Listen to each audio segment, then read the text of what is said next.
Hari ini kita akan belajar tentang Natal yang bukan dari sudut pandang anak-anak. Kira-kira ngerti nggak maksud saya kalau di Natal dipandang dari sudut anak-anak? Ayo, mikirnya apa kalau anak-anak dengar kata Natal? Nah, awas kita sudah tua-tua cari hadiah ya. Natal tidak boleh kita pandang dari sudut para malaikat. Kenapa? Kalau Natal dipandang dari sudut para malaikat, hanya dapat tugas untuk memberitakan Yesus lahir. Natal tidak boleh dipandang dari sudut pandang orang Majus. Sudut pandang orang Majus, Natal itu adalah pemerintahan kerajaan baru yang mereka cari selama itu, karena mereka tidak puas dengan pemerintahan yang ada. Natal juga tidak boleh kita pandang dari sudut pandang para gembala yang frustrasi karena kekejaman pemerintahan Romawi tidak memperhatikan hidup mereka. Maka itu mereka dapat privilege. Para gembala dapat kesempatan pertama dari semua manusia di dunia. Para gembala kelompok pertama yang dapat berita yang luar biasa. Lalu Natal kita akan pandang, satu lagi, Natal tidak boleh kita pandang dari sudut pandang Raja Herodes. Betul? Sebab buat Herodes, Yesus ini saingannya. Lalu sebagai hamba-hamba Tuhan, sebagai gereja, kita memandang Natal dari mana? Mari kita buka Yesaya pasal 8 ayat 23. Kita akan melihat Natal dari sudut pandang Yesaya. Tidak ada nabi yang diizinkan Yahweh Tuhan yang menulis nubuat tentang Yesus Tuhan selengkap Yesaya, tidak ada. Yesaya yang 66 pasal itu adalah kitab nubuat terlengkap. Dari Roh Kudus datang menghamili Maria, terus. Lihat pasal 53. Tidak ada nabi siapapun yang pernah menubuatkan begitu sengsaranya Yesus Tuhan kita. Dia mati, dikuburkan, bangkit, naik ke surga, datang lagi. Nah itu kitab Yesaya, betul tidak Ustaz? Yesaya itu paling lengkap. Maka gereja Tuhan di dunia dalam melihat Natal, kenapa? Nggak apa-apa. Dalam memandang Natal harus dari sudut pandang Yesaya, karena dia dipercaya Tuhan paling lengkap menuliskan itu. Lihat ya. Nah, penulisan beda. Dalam bahasa Inggris itu langsung Yesaya 9 ayat 1 sampai 7. Kalau dalam penulisan bahasa Inggris, saya nggak tahu bahasa Mandarin, bahasa Belanda, coba saudara cek. Saya nggak tahu kenapa dalam bahasa Indonesia dipisah. Maka itu kalau saudara buka Alkitab saudara tentang kelahiran Yesus, itu mulai Yesaya 8:23 sampai Yesaya 9 ayat 6. Betul nggak? Lihat Alkitab saudara. Nah kita akan melihat ini. Tetapi tidak selamanya akan ada kesuraman di negeri yang terimpit itu. Tahun 2020 dunia sedang terjepit oleh COVID-19. Betul tidak saudara? Bahkan inilah pertama kali dalam sejarah hidup manusia Pertama kali loh saudara. Baik sejak zaman purbakala, prasejarah, sampai zaman sejarah, sampai zaman modern. Ini pertama kali baik orang kaya, baik pengusaha, baik profesor, baik kaum profesi yang tidak bisa buat rencana buat tahun depan. Ayo mau buat rencana apa kita? Ngerti nggak maksud saya, saudara? Semua orang tidak berani buat rencana apa-apa buat 2021 karena keadaan terhimpit. Wih, mengerikan sekali. Saudara, sebelum corona ini orang-orang kaya, pengusaha-pengusaha itu kalau merencanakan liburan akhir tahun itu dari awal tahun sudah siap-siap, betul enggak? Cari hotelnya, cari pesawatnya, mau cruise bagaimana, itu sudah direncanakan. Pengusaha-pengusaha sudah planning ekspansi, itu rutin. Tapi tahun ini aneh. Kampus-kampus besar terkenal di dunia harus menyerah kepada corona. Mereka pada bingung. Gedung-gedung mereka yang megah mau diapakan? Karena gak ada kuliah. Bahkan gedung-gedung gereja yang megah pun terhimpit sekarang ini. Belum pernah loh kita ibadah dijagai polisi seperti hari-hari ini. Loh, betul tidak? Dulu-dulu dijaga polisi karena takut teror. Sekarang polisi jaga.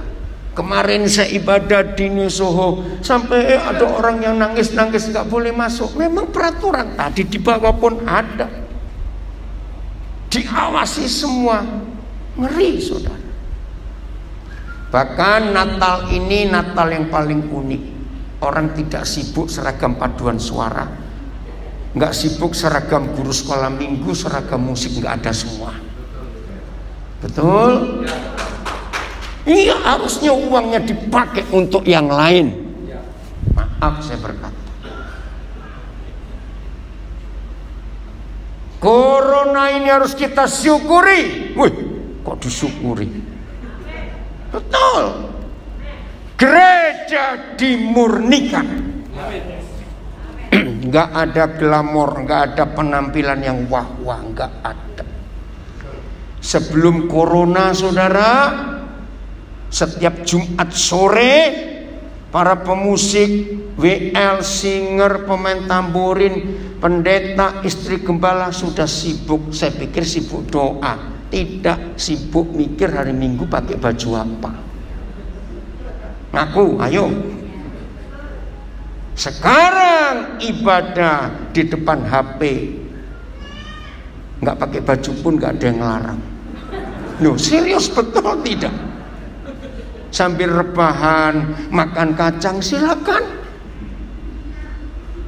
Maka itu saya sering berkata, hati-hati gereja-gereja besar yang kalau ibadah itu pakai crane, tahu crane? Yang video kamera muter-muter itu loh, saudara. Dulu saya pikir itu bagus. Oh, ini gereja kaya betul.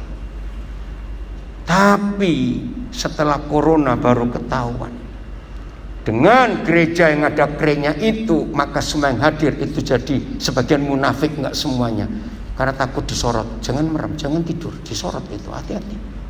Belum betul nggak ngerti maksud saya ini, saudara. Maka itu kita harus bersyukur kepada corona. Hamba-hamba Tuhan pun dimurnikan pelayanannya. Hamba Tuhan yang melayani untuk hidup dengan corona kejet-kejet, saudara. Saya nggak tahu bahasa Indonesia kejet-kejet itu apa.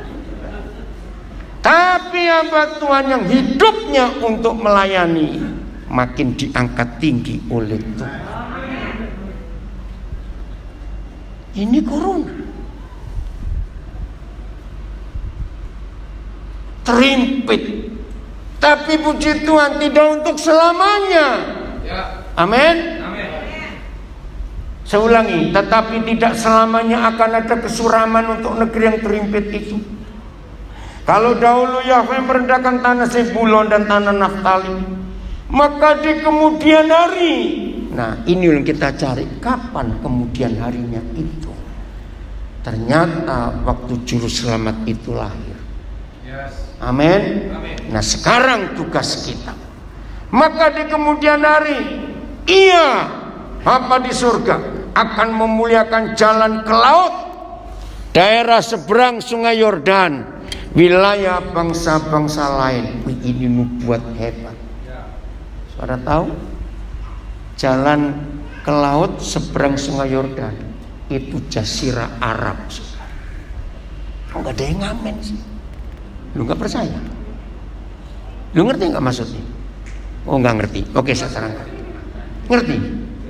Oh jelasin. Oke. Maka di kemudian hari, Yahweh Tuhan pencipta alam semesta akan memuliakan jalan ke laut. Nah, lautnya Israel itu laut mati. Oke? Daerah seberang sungai Yordan. Betul tidak? Begitu seberang sungai Yordan dari Israel, itu Yordania terus. Lihat atau tidak? Itu Jazirah Arab. Akan diapakan? Akan dimuliakan. Lu kok nggak amin sih? Telat. Serius, ini nubuat hebat. Mereka akan mengalami kemuliaan Tuhan, wilayah bangsa-bangsa lain. Walaupun secara waktu ini sudah 2000 tahun, kita tunggu. Ayat 1 Yesaya 9, ini sambungnya.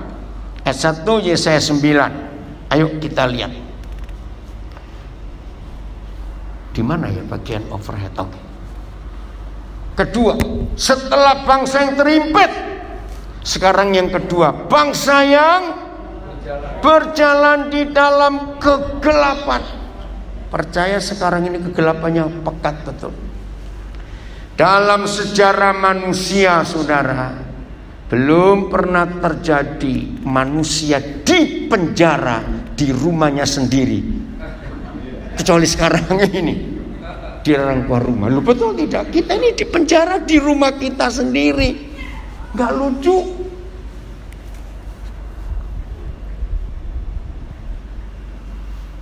Dalam kegelapan, puji Tuhan, telah melihat apa? Ayo baca, telah melihat apa? Yang berjalan dalam kegelapan, terang yang besar. Gak cuma terang. Tidak ada manusia lain di dunia yang pernah berkata, akulah terang dunia, selain Tuhan Yesus. Ketika awal Desember, dunia sudah bersuka cita karena beberapa negara yang memproduksi vaksin sudah selesai. Betul nggak tesnya, percobaannya itu loh. Wah, sudah mau disebarkan, termasuk sampai ke Indonesia juga. Jeder, ada apa jedernya? 10 hari yang lalu, Inggris terpilih oleh si setan merebak virus corona jenis baru yang lebih ganas. Wih, ngerti maksud saya? Jadi begini kesimpulannya. Saya percaya Tuhan tidak akan izinkan supaya nggak ada manusia sombong di dunia.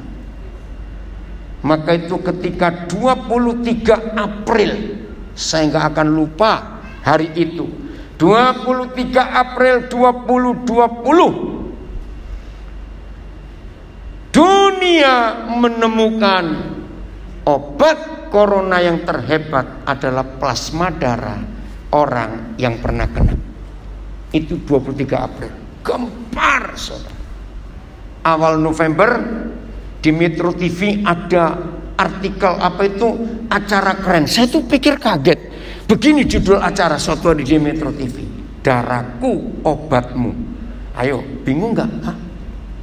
Siapa satu-satunya manusia yang memakai darahnya untuk menyembuhkan, menghidupkan orang? Tuhan Yesus. Nah, ini kan Metro TV. Saya pikir apa ini temanya? Akhirnya saya batalkan satu pelayanan saya karena saya mau nonton dulu. Benar ya enggak? Darahku obatmu. Serius. Ada yang pernah nonton itu? Begitu saya nonton, saya memuji Tuhan.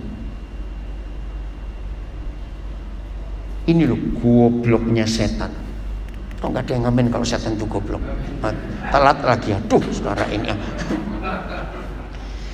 Dia menyakiti manusia dengan corona, tapi Tuhan pakai penyakit itu dari plasma darah. Itu obat yang mujarab untuk corona. Ngerti nggak? Kan gobloknya setan. Dia ngasih penyakit, Tuhan ubah jadi obatnya. Wih, itu keren sekali. Lo ngerti gak sih saya cerita ini? Saudara kok susah bener nangkep. Kalau ngerti itu, wow, gitu loh. Jangan telat lagi. Aduh, maaf ya. Lo betul nggak? Maka itu ketika 23 April itu saya bersorak, Tuhan terima kasih. Setan marah. Terus seorang anak saya di Brisbane berkata gini, Pak, kalau gitu ayo kita sakit bareng-bareng. Maksudmu? Supaya plasma kita diambil untuk orang lain. Wih, idenya bagus juga ini anak. Ngerti nggak ide anak ini? Saudara, di dalam kegelapan yang paling gelap ini, Yesaya 9 ada janji. Bangsa yang berjalan dalam kegelapan telah melihat terang yang besar. Yang ketiga, mereka yang diam di negeri kekelaman. Tadi bangsa terhimpit, ayat 23 pasal 8. Bangsa berjalan dalam kegelapan, ayat 1 pasal 9. Masih ayat 1 yang kedua, mereka yang diam di negeri kekelaman. Coba beri saya kata lain, kekelaman itu apa? Ayo, masa nggak tahu? Kata lain. Ini cara kita ngajar jemaat supaya ikut interaktif. Apa kata lain kekelaman? Apa? Amburadul, bukan. Suram, wah kurang kuat. Teror. Kekelaman itu kalau saya cari di Kamus Besar Bahasa Indonesia artinya teror, orang yang ketakutan. Kelam itu bukan malam. Kalau malam itu orang nggak perlu takut, tapi ini kelam. Cari di Kamus Bahasa Indonesia. Teror.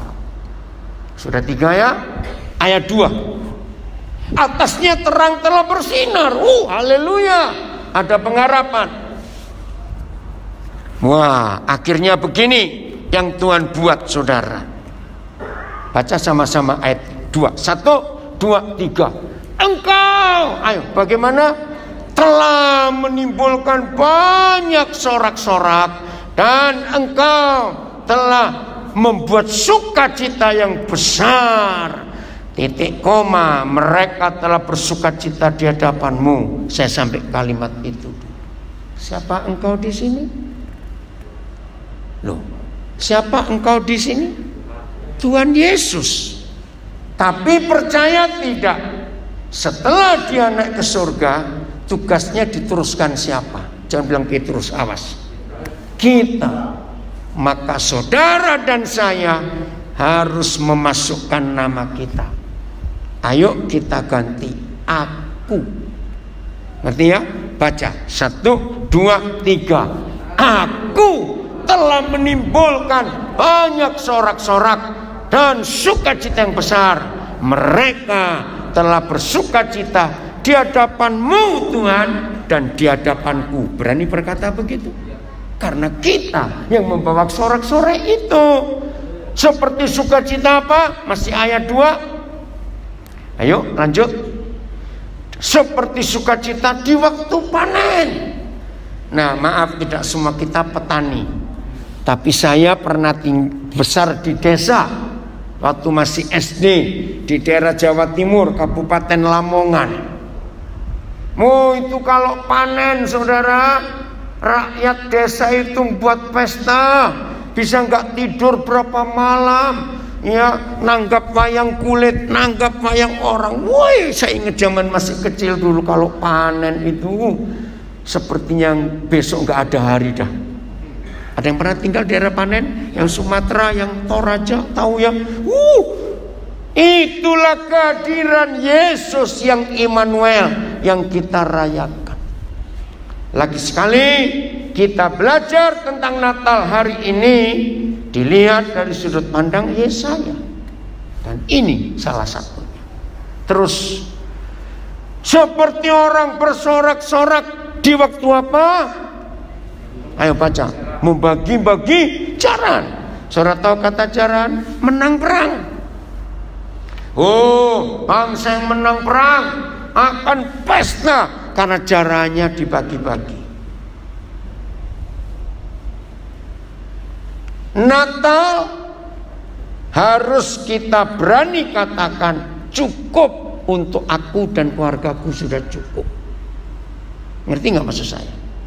Kalau Natal selalu kembali ke aku dan keluargaku, Yesus untuk aku dan keluargaku, kita penjahat besar.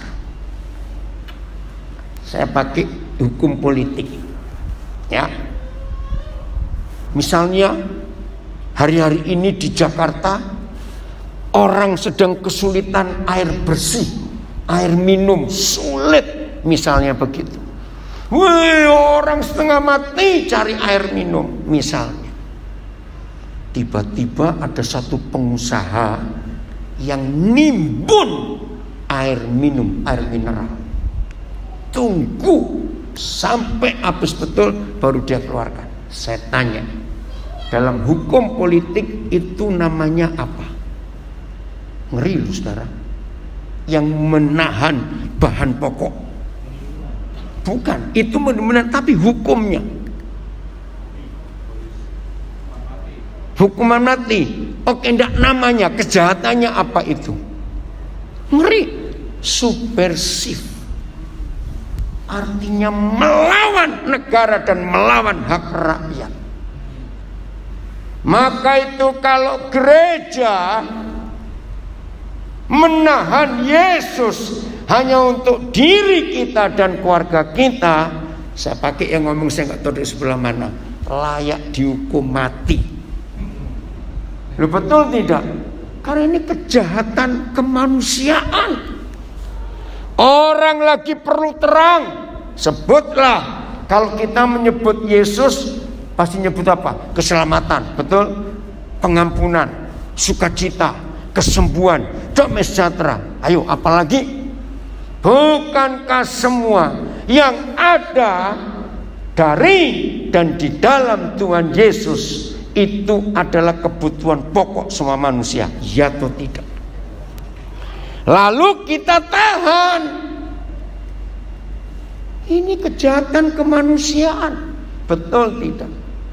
Maka itu Natal tidak boleh hanya untuk aku dan keluargaku, sudah cukup. Betul tidak? Ayo, waktunya kita bagi. Saudara dan saya harus bisa membuat orang yang bertemu kita bersorak-sorak, bersukacita, melihat terang yang besar. Itu Natal. Ayat 3. Nah, hitung, ada 3 hal yang menakutkan yang sedang terjadi dalam hidup umat manusia. 1, sebab kuk. Tahu kata kuk? Sekarang anak-anak muda nggak pernah lihat. Lagi sekali waktu saya masih kecil tinggal di desa, sebelum orang menanam benih, tanah mesti diapakan dulu? Dibajak, diolah. Nah itu zaman dulu belum ada traktor, belum ada mesin, pakai sapi atau kerbau, nggak bisa kuda. Dan biasanya 2 ekor, diberi kayu, ditengkuk atas, terus mereka ngeluku, orang Jawa bilang, ada mata bajak yang harus didudukin oleh pemiliknya supaya tertekan dan tanah itu terbongkar. Nah itu kuk. yoke bahasa Inggrisnya. Itu ada di Google, saudara bisa ngelihat. Nah, saya tanya, enak nggak orang dikasih coke? Nggak enak. Nah, ini yang pertama. Coke yang menekannya. 2, gandar. Gandar itu balok besar yang harus dipikul biasanya oleh binatang untuk menarik beban. Nah, kalau saya lihat zaman dulu masih ada pedati ya, bukan pedati ya, gerobak besar itu. Ya, tahun 60-an waktu saya ke Jakarta masih kecil, itu di daerah kota masih banyak gerobak-gerobak sapi yang bawa bambu-bambu panjang itu. Mereka ingat ya? Nah, itu ada gandar untuk narik beban. Dulu kan nggak ada mobil sebanyak sekarang. Itu semua pakai apa? Bukan pedati ya, gerobak besar pokoknya begitu. Nomor 2, kuk gandar yang di atas baunya. Yang ketiga apa? Ayo baca. Tongkat. Ayo. Si penindas. Inilah yang sedang terjadi di 2020 ini, saudara. Kuk, gandar, dan tongkat si corona itu menyiksa hidup manusia habis-habisan. Belum pernah terjadi dalam sejarah manusia. Orang kaya pun menderita kecuali tahun ini. Betul atau salah? Kalau masa-masa susah, ya kita pernah krisis moneter tahun 96-97. Kalau kita bandingkan lebih parah sekarang. Tahun 2019, pengusaha invest, beli hotel, bangun hotel banyak-banyak, buat rumah makan besar-besar dan sebagainya. Siapa ngira corona datang? Hidup tertekan. Hitungnya 31 Desember 2019. Malam itu dunia pertama kali dengar corona. Itu 31 Desember 2019. Masih ingat gak itu? Betul? Malam tahun baru Tiongkok mengalami bencana besar. Nah, terus terang loh, waktu kita dengar Indonesia, jauh, Wuhan jauh. Betul tidak? Januari akhir, kok sudah kemana-mana ini barang. Maret masuk Indonesia. Saya hitung mulai April. Berarti corona ini hanya perlu waktu 3 bulan sudah menyebar ke seluruh dunia. Kita harus bertobat. 2000 tahun lebih Injil belum menyebar ke separuh dunia saja belum. Berarti pertanyaan saya, virus corona atau virus Injil lebih hebat? Cuma perlu waktu 3 bulan loh saudara. Gila. Yang mati sudah berapa juta di dunia, yang terinfeksi, yang terpapar. Lalu kenapa Injil kalah? Ini penyebabnya karena Natal kita tidak memandang dari sudut pandang kitab Yesaya. Apa yang terjadi dengan 3 hal, kuk, gandar, dan tongkat si penindas? Kalau Yesus itu datang, baca, telah bukan akan, telah diapakan? Telah kau patahkan. Seperti pada hari kekalahan Midian. Saya pakai istilah hukum. Kalau ada orang hukum di sini tahu. Kalau lafal saya salah, saya minta maaf. Dalam hukum ada 2 kata, de jure dan de facto. Betul tidak? Nah, kalau melihat yang tertulis de jure, Harusnya sudah terjadi atau belum? Tolong jawab dong pertanyaan saya. Sudah, karena ada kata telah. Tapi de facto? Jawab, de facto? Belum. Berarti kita pelaku hukum ini yang gagal menjalankan hukum itu. Sedih. Terus ayat 4. Ya. Nah, ini teror lagi. Sebab. Nah, kata sebab ini penting. Ada penyelesaian. Betul? Ada solusi. Sebab setiap sepatu tentara yang berderap-derap. Maaf, saya ingat betul peristiwa Agustus, September, Oktober 65. Saya ingat betul. Malam itu begitu penduduk dengar ada sepatu prok, langsung mikir yang mati siapa lagi hari ini. Kalau saudara seumur saya akan tahu zaman itu. Hampir tiap malam kami mendengar orang menjerit, orang berteriak. Besok kalau kami bangun darah berjeceran. Itu hampir tiap malam sudah zaman itu. Ngeri sekali. Kalau bukan karena kuasa darah Yesus dan kasih Tuhan, saya nggak akan lepas trauma ketakutan saya. Apa artinya setiap sepatu tentara yang berderak-derak? Itu teror iblis atas manusia.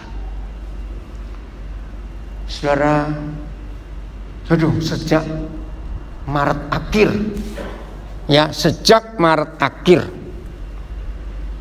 ketika orang pertama yang saya kenal positif corona, waktu itu belum ada penanganan bagus, masih dianggap enteng karena Indonesia nggak tahu. Teman baik pendeta di Bogor,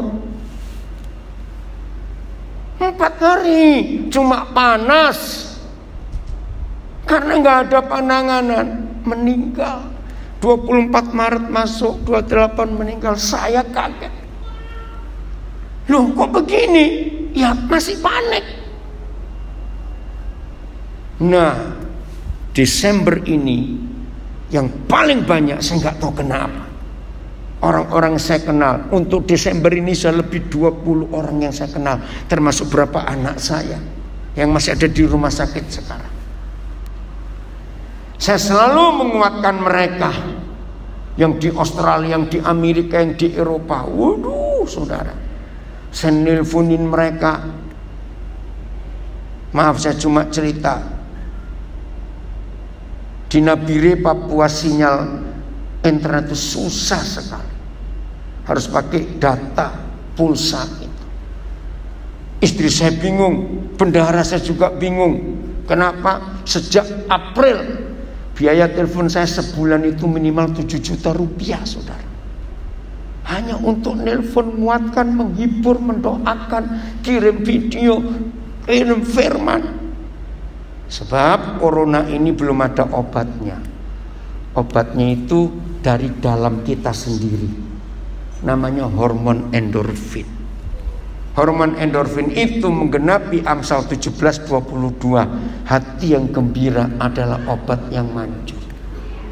Maka itu nggak ada obatnya sampai hari ini. Self healing. Pada tahu kata self healing? Tuhan ciptakan kekebalan tubuh di diri kita. Ini teror. Begitu masuk satu, langsung saya telepon, saya kuatkan. Ayo semangat ya, semangat. Pagi-pagi sudah ngabsen mereka untuk ngecek. Awas, nggak boleh khawatir. Maka itu 90 sekian persen yang meninggal karena corona itu bukan karena corona itu, karena stres. Sudah diisolasi sendirian. Tiap kali ada perawat masuk, dokter masuk pakai APD, kan malah stres itu.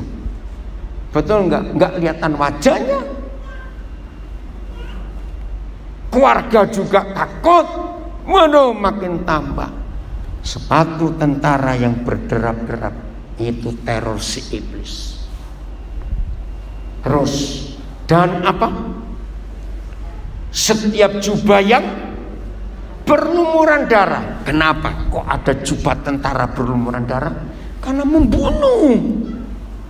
Tapi puji Tuhan, ketika Immanuel datang, diapakan semuanya itu? Ayo baca. Ayo diapakan?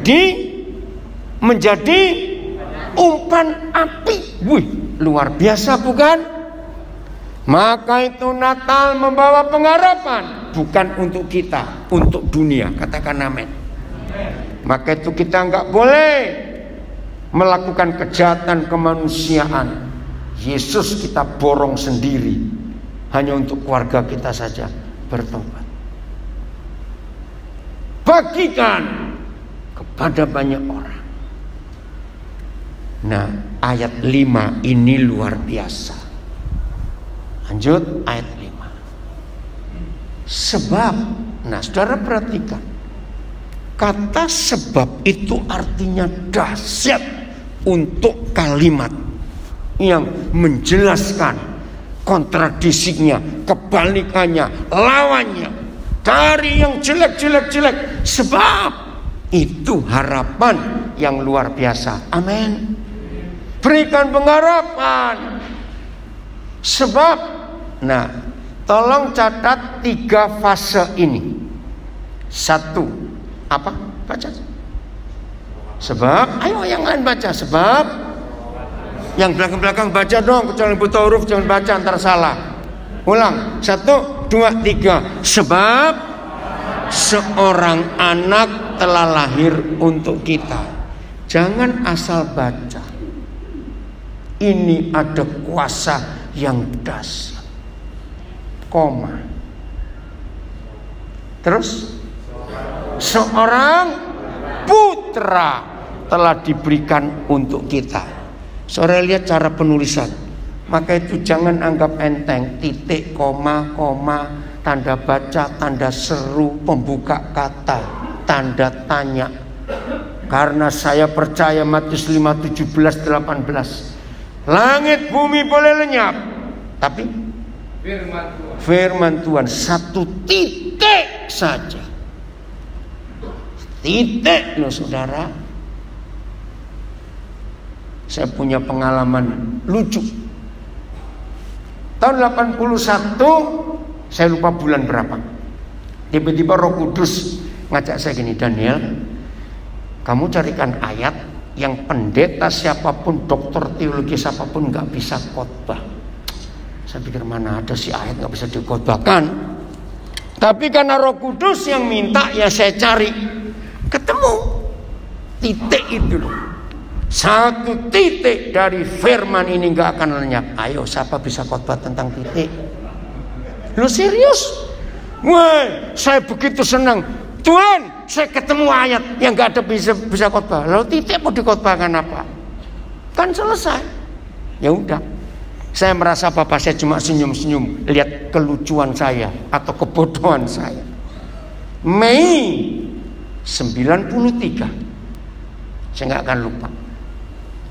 Bersama istri saya kami pelayanan di California, di kota Pasadena.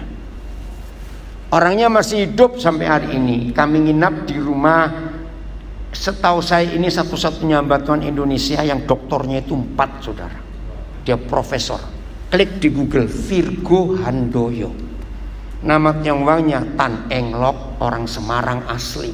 Saya kenal dia dari masih dia SMA dulu. Dia adalah dosen teologi, satu-satunya dosen teologi orang Indonesia. Ngajar di Fuller Theological Seminary, ngajar di Southern Baptist, ngajar di Texas. Oh banyak, saya nggak ingat. Nah kami nginep di rumahnya. Begitu saya masuk, ternyata Pak Virgo ini, saya manggil Englok, lagi buat sesuatu di sebuah alat yang saya baru tahu.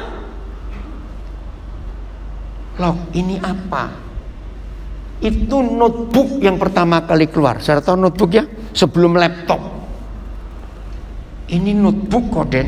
Loh, dulu orang Belanda bilang notebook itu yang kecil, kertas buku kecil itu toh. Lu nya atau tidak, notebook, notes itu loh. Ini bahasa Belandanya. Apa itu? Dia jawabnya gini, anaknya komputer. Oh, betul juga tuh dia bilang anaknya komputer. Ya udah. Terus kamu lagi ngapain? Saya lagi kirim email ke teman saya di Ohio. Email, nggak dengar. Email itu apa loh?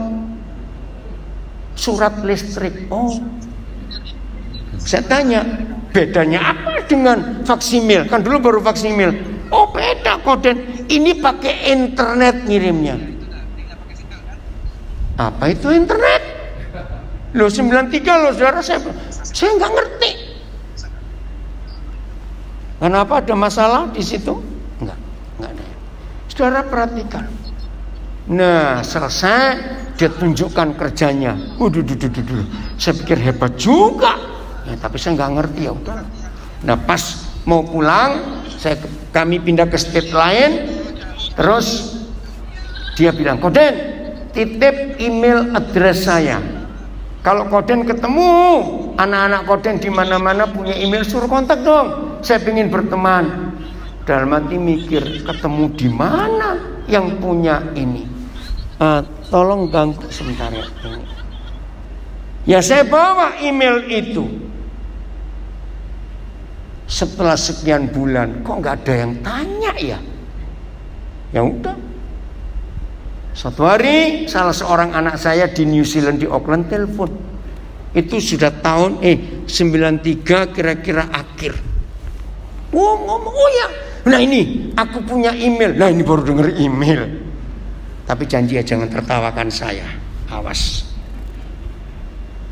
Terus saya sebutkan. Oke, sebutin. Nanti saya kontak. Oke. Dia bilang gini, Koden, kurang titik dotnya itu loh. Jangan tertawa, awas ya. Saya orang bilang lugu, tapi bodoh, nggak ngerti.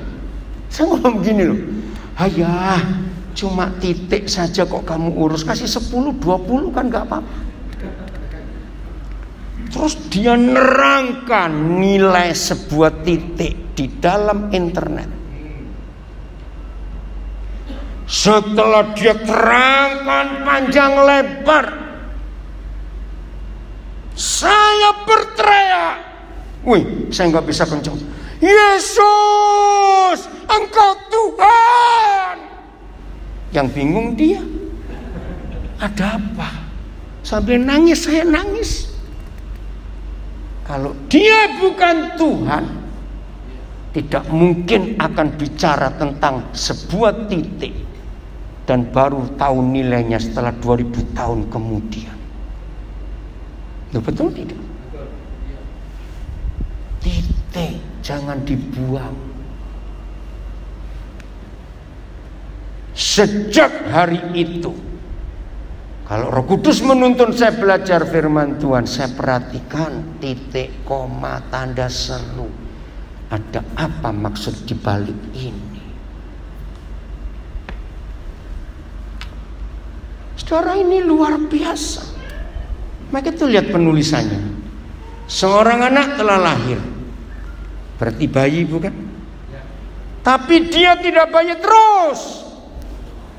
Maka itu gereja yang merayakan Natal tapi ngajak balik ke Bethlehem lagi. Gereja bodoh. Ngapain kita balik ke Bethlehem lagi? Kita harus sampai Golgota.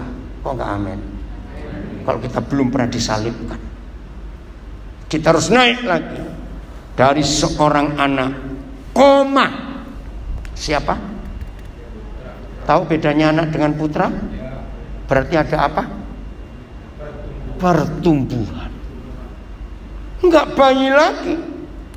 Nah, kalau anak itu Bethlehem, kalau putra itu Nazaret. Betul tidak? Dia sudah membantu Yusuf.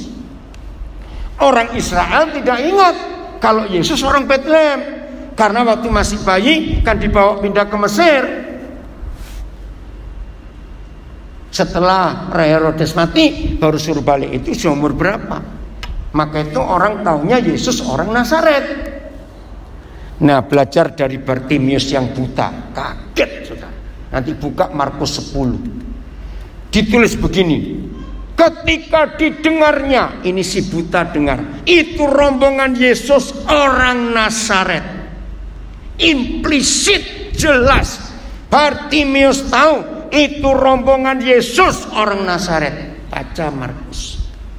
Lalu ia berseru, Yesus anak Daud, kasihanilah aku. Saya tadinya baca begitu saja. Sampai satu saat saya kesandung. Ini saya nggak tahu teori apa yang saya pakai. Itu Roh Kudus yang tahu. Iya, ini orang Nazaret kok dia tahu orang Nazaret. Kenapa manggil Yesus anak Daud? Saya ringkas. Kalau Bartimius panggil Yesus orang Nazaret, kasihanilah aku, maka Bartimius dapat meja, kursi, satu set, almari. Lu ngerti enggak? Kenapa? Karena tukang kayu. Tapi kalau dia berseru, Yesus anak Daud, ini raja segala raja, itu bedanya. Mengapa seorang anak beri koma, seorang putra ya titik koma? Ini rahasia. Lu betul nggak saudara penulisannya? Dari seorang bayi, seorang putra, lalu apa yang ketiga, fase ketiga, cepat. Ayo baca yang kuat lah. Lambang pemerintahan ada di atas baunya. Oh tunggu pelan-pelan, jangan ini kalau baca satu persatu. Jangan namanya sebut nanti dulu, itu ada rahasia lain lagi. Saya menangis. Saya tidak akan lupa Natal 94. Roh Kudus merevolusi hidup saya secara dahsyat dengan Yesaya 9 ayat 5 ini. Apa yang direvolusi? Dengarkan. Semua sistem pemerintahan, politik, ekonomi, kesehatan, pendidikan, apa saja di semua negara itu berbeda, betul atau tidak? Tapi hanya satu yang sama, sistem militer. Ternyata sistem militer itu sistem kerajaan surga. Di negara apa saja, komunis, demokrasi, negara kerajaan apa saja, yang namanya sistem militer itu sama, jenjang kepangkatan sama, secara hormat militer semuanya sama, betul nggak saudara? Loh, saya tanya atau tidak? Maka itu kalau orang membaca Yesaya 9 ayat 5 yang ditulis 800 tahun sebelum Kristus datang lahir, 800 tahun. Yesaya itu 800 tahun sebelum Yesus. Kalau ditulis lambang pemerintahan ada di atas baunya, begini artinya. Indonesia pun sama, negara apapun sama. Saudara punya kenalan, punya saudara, punya anak, punya teman pakai seragam militer, ya, entah ABRI, entah tentara, polisi, apa saja. Woi, lengan kiri, lengan kanan, jejer-jejer tanda pangkatnya. Dibanding dengan satu titik di pundak. Lu ngerti nggak maksud ini? Cepat jawab. Betul? Jadi sekarang ngerti fase ketiga. Dia nggak bayi lagi, dia tidak pemuda lagi, tapi perwira, punya otoritas. Maka itu harus ada revolusi dalam hidup gereja, yang setiap Natal Yesus dibayikan lagi. Awas kalau ada masih merayakan Natal lagu Malam Kudus, anak kecil, awas nih, itu menghina. Terus ada gambar bayi yang lucu montok, awas saudara, itu penghujatan, tidak hanya penghinaan. Saya mau buktikan. Saudara punya anak umur 6 tahun, buat pesta ulang tahun, undang teman-teman. Tapi yang kita pajang fotonya waktu masih baru keluar rumah sakit, anak ini marah tidak? Lo jawab, marah tidak? Begitulah engkau menghina Yesus. Kalau kita membayikan dia lagi. Lambang pemerintahan ada di atas bawah. Maka itu mengapa banyak gereja lemah, tidak berdaya, karena Yesusnya hanya umur 11 bulan. Loh kok bisa? Kalau betul dia lahir 25 Desember, enggak betul sih, mama enggak ada catatan. Ya enggak apa-apa. Berarti bulan 25 Oktober dia umur berapa? Cepat ah. Ayo, saya nanti malam ini mau pulang kembali ke Papua ini, tidak usah lama-lama. Ayo, saya belum beres-beres, ada berapa banyak barang saya harus bawa. Ayo, kalau Yesus lahir 25 Desember, 25 Oktober dia umur berapa? Berapa? 10 dong. Oh 11 gimana? Oke, 25 November. Nah, baru mau ulang tahun anak kecil. Betul enggak? Goblok, setan menipu gereja. Apalagi ada gambar-gambar Yesus masih digendong. Ngapain Yesus digendong? Nggak baca Alkitab. Yesaya 44 menulis, sampai masa tuamu aku tetap diam. Dia yang gendong kita. Ngawur aja. Ngerti kalimat ini? Adakan revolusi besar dalam gereja terhadap Yesaya 9 ini hebat. Setan tidak takut kepada seorang anak telah lahir. Betul atau tidak? Lu jawab dong. Setan tidak akan takut dengan seorang putra yang telah diberikan untuk kita. Maka itu titik koma. Dalam ilmu pewayangan Jawa, setiap perpindahan adegan ada gunungan yang lewat. Itu penting buat orang Jawa, gunungan itu penting. Kisah yang beda lagi. Nah, titik koma itu membedakan yang dahsyat sekali. Dia bukan bayi lagi. Dia raja segala raja, punya otoritas di bawahnya. Ini yang kita beritakan kepada dunia. Amin. Lalu puluhan tahun, mungkin ada yang salah seperti saya juga. Ayo hari ini berubah. Puluhan tahun, 4 nama Yesus ini saya pikir Papa di surga yang beri. Lihat kalimat ini. Dan, ayo baca yang lain. Dan namanya satu-satu. Hah? Kok orang yang menyebut? Maka itu kalau ada di antara kita rekan-rekan saya hamba Tuhan yang menganggap nama-nama hebat itu Yahweh Tuhan yang memberi, ternyata salah. Orang menyebut. Bagaimana saya tidak bertobat? Karena kesalahan yang begitu fatal. Oke, saya percepat. Kenapa ada orang menyebut, dia tuh chef koki hebat. Wih, dia itu pengacara hebat. Dia itu begini. Wih, dia itu maling. Yang itu tukang utang. Maaf. Ngerti nggak? Kalau orang menyebut itu artinya orang itu bagaimana? Apa? Iya, ya itu orangnya. Ngerti nggak, saudara?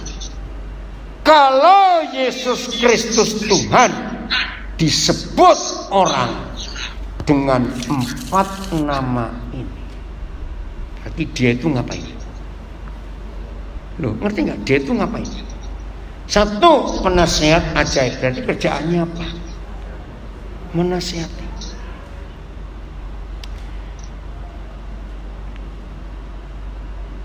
Kamis malam yang lalu Saya masih pelayanan di Gunung Sari. Kelompok kecil, nggak boleh banyak, nggak sampai 10 orang ya sekarang, karena protokol kesehatan. Ada seorang hamba Tuhan di situ yang berkata begini, wih, saya kaget juga. Mana itu nabi-nabi yang suka bernubuat sebelum corona? Mana itu pendoa syafaat yang hebat-hebat sebelum corona? Mana itu gereja yang hobinya bawa kencerotan kemana-mana, anggur perjamuan, minyak urapan? Lo ngerti nggak maksudnya? Mana semua? Kenapa nggak ada yang bernubuat lagi ketika dunia butuh jawaban seperti ini? Betul tidak, saudara? Lalu hamba Tuhan berkata, berarti siapa mereka selama ini? Saya terpukul betul juga. Maka itu di banyak sosial media ada olok-olokan, tapi betul. Mana itu hamba-hamba Tuhan yang katanya punya karunia kesembuhan? Kenapa gak ke rumah sakit Wisma Atlet sana? Cuma akan sembuhkan orang banyak. Pernah baca itu tulisan itu? Betul. Termasuk, saudara pernah ngikuti nggak? Setiap akhir Desember ada satu profesi yang paling laris, tukang ramal. Jawab iya atau tidak? Betul? Kenapa? Karena orang ingin tahu tahun depan gimana. Tapi tahun ini tukang ramal sepi semua. Saya tunggu-tunggu kok gak ada yang meramalkan. Loh serius loh saudara? Dengan COVID ini semua diubah. Kepalsuan kebongkar semua. Ini COVID ini, maka terus berterima kasih. Dengan COVID ini saudara, saya hemat banyak. Saya ini sebelum COVID setahun minimal saya tuh naik pesawat 200 kali dalam setahun. Maka itu seorang anak saya di Australia berkata, Papa tahu nggak milik Papa yang paling nggak berharga sekarang? Saya pikir apa? Dia bilang paspornya Papa. Betul juga. Habis nggak bisa kemana-mana. Tapi dengan COVID, dalam satu hari saya bisa khotbah di 3 negara, cuma duduk di depan laptop. Bayangkan, mana ada pagi saya di Papua, siang saya di Sydney, nanti sore saya di Los Angeles. Enak loh, cuma duduk saja ngajar. Maka itu kalau saya mengikuti sosial media saya diakui termasuk hamba Tuhan yang paling aktif. Tidak ada hari saya tanpa Zoom, tidak ada. Terus mengajar, dan saya bersyukur untuk kepercayaan Tuhan itu. Jadi kalau Tuhan Yesus disebut orang penasihat ajaib, berarti kerjaannya menasihati. Bukankah kita wakilnya? Maka keluar dari sini kalau ada orang tanya, tolong nasihati kami, anak kami, keluarga kami, urus usaha kami, pelayanan kami. Saudara dan saya harus berkata iya. Ayo duduk, lihat Alkitab. Jangan meramal, awas. Harus pakai Alkitab, setuju? Enggak ada lagi karunia penglihatan nubuat, enggak ada. Alkitab. Terima kasih Pak Gunadi menunjukkan Yesaya tadi. Alkitab ini buku yang bisa dipercaya. Siap jadi penasihat yang ajaib? Orang lagi panik. Kedua, nah, kapan dunia tahu Tuhan kita itu perkasa?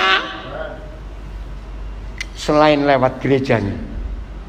Kalau gereja bisa menyatakan keperkasaan Tuhan kita, maka dunia akan menyebut Yesus itu Tuhan yang perkasa.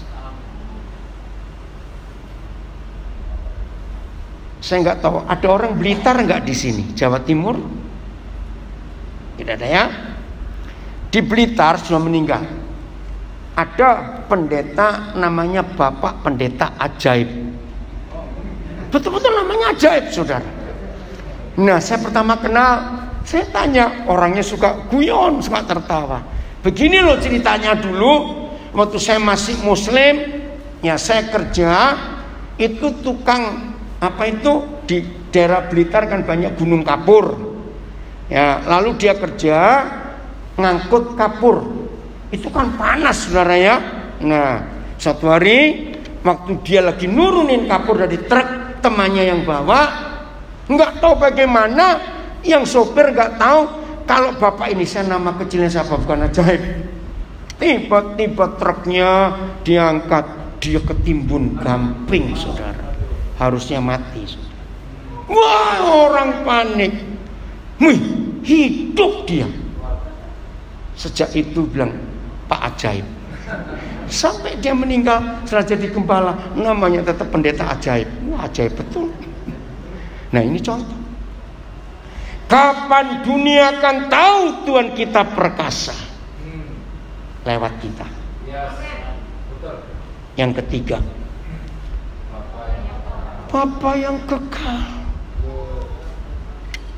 Dunia, izinkan saya mengatakan ini.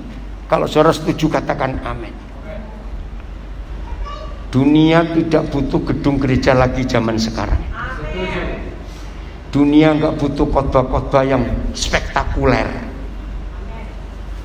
Dunia jauh lebih membutuhkan Yesus daripada kebaktian gereja. Dan ini caranya menyatakan Yesaya 9 ini. Ayo kita tunjukkan kepada dunia. Yang terakhir, Raja Damai. Kenapa harus Bapa yang kekal? Kok rasanya sederhana? Oh tidak, Bapa yang kekal itu artinya memberi rasa aman. Dunia ini rasa nggak aman. Ayo jujur, yang punya asuransi terkenal pun bisa tenang nggak masa COVID seperti ini? Percuma. Ada asuransi pun COVID ini nggak bisa sembuh karena uang kok. Maka itu kita apa? Yang terakhir, Raja Damai. Maka itu gereja tidak boleh punya musuh. Amin. Satu-satunya ayat yang memberitahukan kita kapan, mengapa, kok bisa kita disebut anak-anak Tuhan, itu cuma Matius 5 ayat 9. Tidak ada ayat lain di seluruh kitab yang memberitahukan kita anak-anak Tuhan. Coba yang belum tahu silakan baca. Berbahagialah engkau yang membawa damai, sebab engkau akan disebut anak-anak Tuhan. Apa itu membawa damai? Enggak punya musuh. Tapi ada yang berkata gini, saya enggak punya musuh kok Pak Gunadi, cuma saya malas ketemu orang itu. Sama, enggak punya musuh tapi malas ketemu. Betul? Saya enggak ada yang saya benci, cuma ada yang menjengkelkan. Sama. Lo serius? Setuju tidak saya ngomong ini? Membawa damai, nggak ada sedikit pun jengkel, malas ketemu, itu nggak ada. Berdamai dengan semua orang, baru kita bisa melihat Tuhan. Ayat ke-6 terakhir, inilah Natal dari sudut pandang Yesaya, dan dunia memerlukan ini. Amin. Besar apanya? Nah, izinkan saya ngomong. Maaf ya sekarang. Selama ini gereja tidak sadar penghalang Injil itu cuma dua. Bukan setan, bukan dosa. Satu, penghalang Injil itu agama Kristen. Dua, penghalang Injil itu jabatan pendeta. Habis sudah kita. Loh, dengarkan dulu. Ayo. Ketika Yesus Tuhan sudah terlanjur karena kesalahan para teolog berapa tahun, ratus tahun yang lalu. Ayo jujur, Injil itu untuk yang sudah Kristen atau belum? Nah jelas. Tapi pernah terbentur, begitu kita ketemu orang percaya Yesus ya, langsung lari. Aku sudah punya agama kok. Ngaku, betul tidak? Lo jawab ya atau tidak? Justru menginjil bawa nama Yesus itu malah tertolak. Tuhan, saudara. Lalu bawa apa? Nah, ini yang 4 Injil ajarkan. Injil itu digambarkan dengan 4 hal. 1, terang dunia. Siapa hidup nggak butuh terang? 2, Injil itu air hidup. Mana ada kehidupan nggak butuh air? Orang mati aja perlu mandi. 3, Injil itu garam dunia. Tidak semua orang butuh gula, tapi orang pasti perlu garam. Yang keempat, Injil itu kasih. Maka itu sampai hari ini saya belum pernah tertolak untuk nginjil, serius. Karena saya nyatakan 4 ini, mana yang kamu perlu ambil. Lalu saya jelaskan. Pendeta, kita ketemu orang, maaf,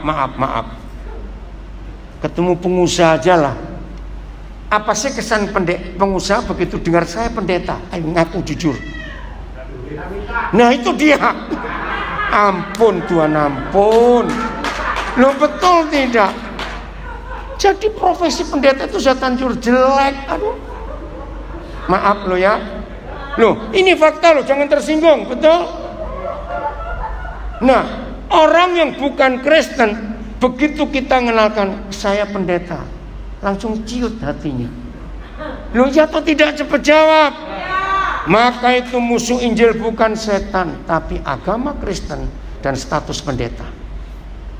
Ini yang menghalangi.